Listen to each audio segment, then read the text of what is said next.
Por mais de 4 anos temos assistido a Rússia fazer algo que, durante a maior parte desse tempo, a Ucrânia simplesmente não conseguia responder. A tática era bastante simples e ainda assim devastadora. Um Su-34 russo subia até uma posição segura atrás da linha de frente e lançava uma bomba planadora pesada, basicamente uma bomba não guiada da era soviética, com asas desdobráveis e kit de navegação por satélite. A bomba percorria entre 50 e 70 quilômetros até as posições ucranianas, com a esperança de atingir o alvo pretendido. Mas enquanto esse bombardeiro fazia seu trabalho, um segundo jato russo, geralmente um Su-35, orbitava mais alto e mais atrás, vigiando o céu, pronto para punir qualquer caça ucraniano que tentasse interferir. O bombardeiro bombardeia, a escolta protege. Essa divisão de trabalho foi facilitada pelo fato de que a Rússia mantinha uma vantagem numérica extrema em relação à quantidade de aeronaves que colocava em operação. No início da guerra, a proporção era de 10:1 a favor da Rússia. As fontes mais confiáveis sugeriam que a Rússia tinha entre 1.300 e 1.400 aeronaves, enquanto a Ucrânia tinha apenas cerca de 120 caças à sua disposição. Isso permitiu que a Rússia pulverizasse o lado ucraniano da linha de frente com milhares de bombas guiadas todos os meses. A resposta da Ucrânia a isso, por muito tempo, se limitou ao uso de seus sistemas antiaéreos existentes, além de doações do Ocidente. Nos casos mais extremos, inevitavelmente teria que enviar algumas aeronaves doadas, como os Mirage 2000 e F-16 para o ar, para destruir o máximo possível de bombas planadoras, ou pelo menos, servir ao menos como dissuasão. Mas em meados de 2026, a Ucrânia começou a ter mais opções. E uma das mais engenhosas é que eles devolveram a bola para a Rússia, fazendo a mesma coisa. A Ucrânia pegou exatamente o mesmo manual que foi usado para desgastá-la, copiou quase passo a passo e apontou de volta para o outro lado da linha. Então vamos discutir como essa tática realmente funciona. Por que a Ucrânia não pôde usá-la até recentemente e por que ela está prestes a se tornar um problema muito maior para Moscou do que já é.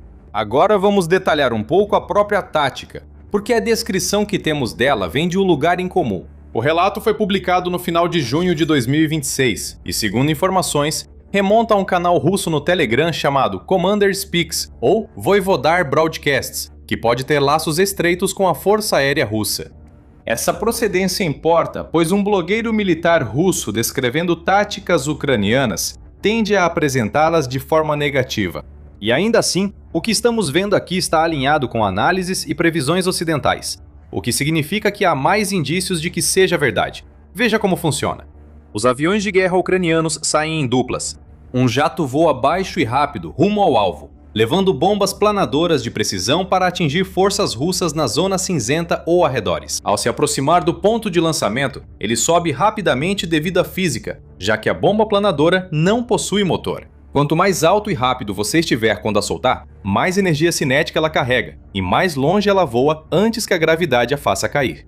O bombardeiro voa baixo para ficar abaixo do horizonte de radar, e no final, sobe rápido para lançar as bombas à maior distância possível. A física por trás disso corresponde ao que a Rússia tem usado, pelo menos até agora. Mas o problema dessa subida é que ela te expõe. Um jato voando baixo é difícil de ver e abater. No momento em que ele sobe para lançar suas bombas, ele aparece no radar russo, e é exatamente aí que um caça russo em patrulha pode atacar. É aí que o segundo jato ucraniano mostra seu valor. A segunda aeronave, que geralmente é um F-16, fica mais afastada e em uma altitude maior, com um míssil ar-ar pronto para disparar. Se um Su-35 ou Su-30 russo avançar em direção ao bombardeiro, o escolta dispara. No caso do F-16, esse míssil é o americano AIM-120, AMRAAM.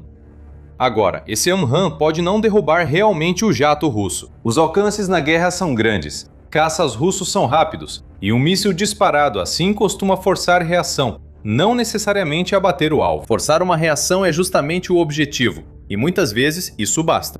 Um piloto russo, ao ver um AMRAAM vindo, precisa abortar a missão, interromper a interceptação e fazer manobras evasivas. Nesses poucos segundos, o bombardeiro ucraniano já lançou sua carga e está voltando para casa. A fonte russa também falou da consciência situacional dos pilotos ucranianos, dizendo que, quando os caças russos lançam seus mísseis, os ucranianos abortam a missão e fogem do campo de batalha. O russo em fuga pode até disparar rapidamente um R-37 ou R-77, mas, nesse momento, os ucranianos geralmente já estão acelerando para longe e monitorando o míssil o tempo todo. A tática de escolta aqui não visa vencer combates aéreos, mas garantir que o bombardeiro lance sua carga e saia em segurança. Para entender por que a Ucrânia precisa desse escudo, é preciso falar sobre a arma que mais moldou a guerra aérea no país. Essa arma é o R-37M, e é o motivo pelo qual os pilotos ucranianos passaram a maior parte desta guerra voando tão baixo que quase raspam a barriga no topo das árvores. O R-37M é um míssil russo RR de longo alcance, transportado pelo interceptador MiG-31BM e cada vez mais pelo Su-35 e Su-57. Dependendo da fonte e da variante, seu alcance varia de 150 a 400 km, e ele voa a algo em torno de 5 a 6 vezes a velocidade do som. Agora, esses números impressionantes merecem uma boa dose de cautela. O valor de 300 a 400 km assume um lançamento em alta altitude a partir de um MiG-31 com seu radar potente. Mas o míssil aqui é disparado de um Su-35 com um radar menor, então seu alcance prático é consideravelmente menor. A versão de exportação, a RVV-BD, é anunciada com alcance de até 200 km e provavelmente está mais alinhada com o que o míssil realmente alcança. Mesmo o limite mais baixo desse alcance já supera o que a Ucrânia pôde revidar na maior parte da guerra. O Royal United Services Institute, com sede em Londres, relatou que já em outubro de 2022, a Rússia estava disparando até 6 R-37Ms por dia contra a Força Aérea Ucraniana.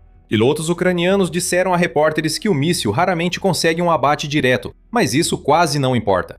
Sua função não é destruir, mas impedir que a Ucrânia empregue suas próprias aeronaves. Simplesmente tentar montar uma defesa em alta altitude pode ser potencialmente fatal ao enfrentar mísseis ar-ar de longo alcance, tornando o simples ato de subir uma decisão potencialmente mortal. Os pilotos de MiG-29 e Su-27 tiveram que voar baixo para usar o terreno, e os ecos do solo para se esconder dos radares russos e dos sensores dos mísseis. Lá embaixo, estavam mais protegidos do R-37M, mas vulneráveis ao fogo do solo e aos próprios bombardeiros russos com bombas planadoras que eles tentavam deter.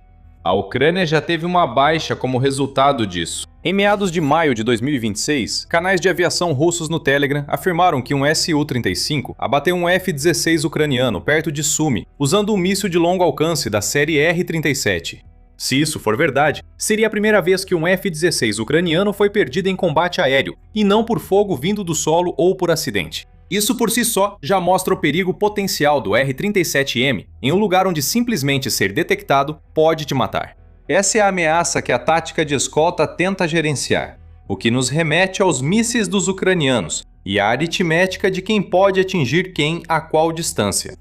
O F-16 é, em meados de 2026, o melhor caça de escolta que a Ucrânia possui. Ele conta com radar moderno, equipamentos avançados de guerra eletrônica e o AIM-120, integrante de uma família de mísseis semelhantes, mas distintos entre si. As variantes mais antigas alcançam cerca de 75 km, enquanto a versão mais nova que a Ucrânia supostamente utiliza, a versão AIM-120C, 8, usada pela Ucrânia, estende esse alcance para cerca de 160 km. Isso é uma arma séria. Mas o canal russo também observou que a Ucrânia nem sempre tem um F-16 disponível, então improvisa, misturando e combinando. Um Su-27 da era soviética, fazendo cobertura aérea para um MiG-29, ambos usando o antigo míssil R-27, ou até mesmo um Su-27 cobrindo outro Su-27. O R-27 é uma arma muito mais antiga e de alcance bem menor, o que mostra como a Ucrânia está se virando com o que tem. E precisamos voltar às estatísticas do início deste relatório. Apesar dessa tática, a Rússia ainda tem mais bombardeiros e mais caças no céu sobre a zona cinzenta, e ainda lança muito mais bombas. Não há paridade aérea aqui, ainda não. Agora, a Ucrânia conseguiu disputar um espaço aéreo que antes precisava ceder totalmente. Então a tática é uma solução alternativa, e o que pode transformar essa solução em algo realmente decisivo é um míssil que finalmente supere o alcance dessa ameaça. E acontece que um míssil assim está a caminho. Ele vem a bordo do Saab JAS-39 Gripen. No final de maio de 2026, a Suécia e a Ucrânia anunciaram o maior pacote de caças ocidentais que a Ucrânia já conseguiu, onde a Suécia vai doar até 16 de seus caças Gripen C e D em serviço, com o primeiro previsto para chegar no início de 2027. Enquanto a Ucrânia pretende comprar até 20 novos caças Gripen E e F, financiados com 2,5 bilhões de euros, cerca de 2,8 bilhões de dólares, de um empréstimo da União Europeia, com entregas a partir de 2030. Tudo isso está sob uma carta de intenções assinada em outubro de 2025, deixando aberta a possibilidade de uma frota entre 100 e 150 aeronaves. A Suécia deixou claro que o pacote também inclui armamentos avançados ar-ar, como o Iris-T, o AMRAAM e principalmente o Meteor. O Meteor é o elemento mais importante para a nossa história. Ao contrário do motor foguete que se esgota rápido e deixa o míssil seguir por inércia, o Meteor usa um ramjet regulável que mantém o empuxo. Isso oferece uma zona sem escape maior em longas distâncias. A Saab afirma oficialmente que o alcance ultrapassa 100 km e pode chegar a 200 km. O Instituto Internacional de Estudos Estratégicos também se referiu ao Meteor como o míssil ar-ar mais capaz atualmente em serviço nas aeronaves de combate ocidentais. Mas aqui está o motivo pelo qual isso muda a tática de escolta. Dos mísseis disponíveis para a Ucrânia, apenas o Meteor tem o alcance efetivo para realmente ameaçar um Su-34, lançando bombas planadoras de 60 a 100 km atrás da linha de frente. Os Zamrans nos F-16 e os mísseis Mika nos Mirage 2000 franceses da Ucrânia simplesmente não têm esse alcance em condições reais de linha de frente. Na prática, se o escolta ucraniano disparar um AMRAAM, geralmente só assusta o caça russo, que se afasta. Mas se você colocar um Meteor em um Gripen voando exatamente nessa função de cobertura, de repente o escolta pode alcançar e realmente abater o bombardeiro russo, que está realizando o ataque com bombas planadoras em primeiro lugar. Vale notar que o Meteor não chega exatamente ao alcance máximo do R-37M, mas supera o antigo R-27, supera até mesmo o mais novo AMRAAM e iguala o R-77. Para uma força aérea que ficou 3 anos fora de alcance, isso representa uma grande mudança. O Gripen também é muito relevante para a Ucrânia por razões além do míssil. Foi criado na Guerra Fria para resistir ao tipo de conflito que a Ucrânia enfrenta. Ele pode operar longe de suas bases em rodovias comuns, com equipe reduzida e preparação rápida entre missões, assumindo que mísseis soviéticos destruiriam seus aeródromos no primeiro dia. A aeronave se conecta aos links de dados da OTAN e possui um radar mais moderno e um conjunto de guerra eletrônica mais moderno que os antigos F-16 doados. Mas uma tática como essa não precisa apenas de mísseis. Existem 3 partes vitais aqui: mísseis para proteger os bombardeiros, caças para voar e as próprias bombas para lançar. O verão de 2026 é importante porque parece que todos esses elementos vão chegar ao mesmo tempo, como se as estrelas tivessem se alinhado. Antes de irmos aos detalhes, inscreva-se no canal para acompanhar o The Military Show. Publicamos vídeos diários cobrindo todos os eventos notáveis da guerra na Ucrânia e muito mais. Voltando à tríade de uma missão de escolta bem-sucedida. Primeiro, as bombas.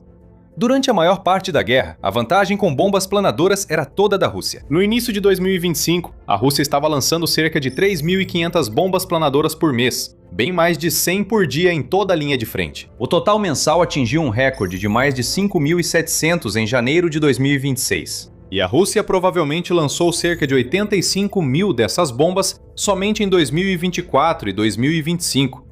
Período em que também planejou fabricar 120 mil delas em 2025. Os kits em si são ridiculamente baratos, algo em torno de $20 mil cada. E é exatamente por isso que a Rússia pode se dar ao luxo de usá-los em tais quantidades. A Ucrânia não alcança esse volume, pois sua indústria militar foca em drones. Porém, já não parte mais do zero. Ela tem recebido bombas planadoras americanas, incluindo JDAMs de alcance estendido. E em maio de 2026, a Ucrânia revelou sua primeira bomba planadora desenvolvida internamente, levando uma ogiva de aproximadamente 250 quilos para uso em combate através do Centro Tecnológico de Defesa Brave One. Mais bombardeiros ucranianos com mais bombas exigem mais missões escoltadas. Por isso, a tática de voar em dupla está surgindo em 2026, e não há um ano. Segundo, os mísseis.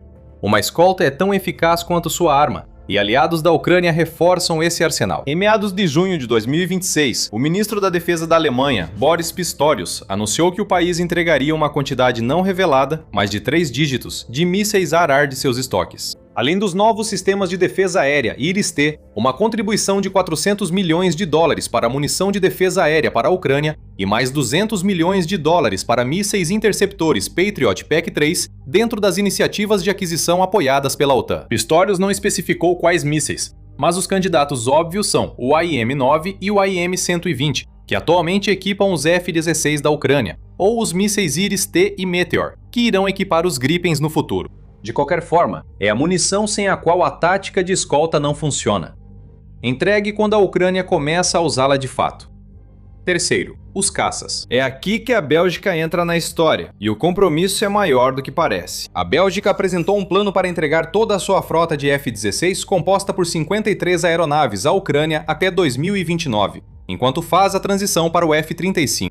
O cronograma incluía 7 jatos em 2026, dos quais 3 voariam e 4 seriam desmontados para peças de reposição. Depois mais 5 em 2027, 14 em 2028 e 27 em 2029. Isso se soma aos F-16 já prometidos pelos Países Baixos, que se comprometeram com 24, pela Dinamarca com 19 e pela Noruega com 6. A contribuição da Bélgica sozinha a tornaria um dos maiores doadores individuais de toda a coalizão.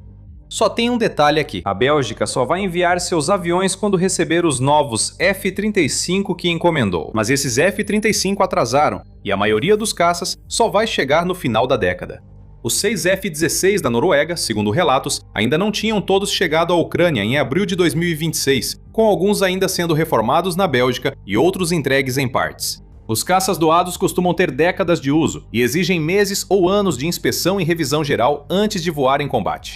E a Ucrânia já confirmou a perda de 3 F-16 na guerra. Embora a Ucrânia esteja recebendo caças ocidentais, trata-se de uma melhoria gradual, não uma aquisição em massa de uma hora para outra. Embora essa tática funcione bem na zona cinzenta contestada, a Ucrânia talvez não precise ficar lá por muito tempo. Em junho de 2026, um canal do Telegram afiliado ao exército russo afirmou que a Ucrânia havia usado um novo míssil fornecido pelos americanos, o AGM-188 Rusty Dagger, para atacar uma fábrica de semicondutores chamada Sobolka, na cidade russa de Voronezh. Assim como as outras alegações de fontes russas, isso não foi confirmado por Kiev ou Washington. Mas a própria arma é notável. O Rusty Dagger é o produto de um programa da Força Aérea dos Estados Unidos chamado IRAM, a munição de ataque de alcance estendido, que foi lançado no início de 2024, com um objetivo claro: oferecer à Ucrânia uma arma de ataque de longo alcance acessível e produzida em massa, e fazer isso mais rápido do que os cronogramas tradicionais sugerem. O míssil é um híbrido entre um míssil de cruzeiro e uma bomba guiada, dimensionado para caber nas mesmas dimensões de uma bomba padrão MK-82 de 220 kg. Qualquer aeronave capaz de levar essa bomba pode levar o míssil.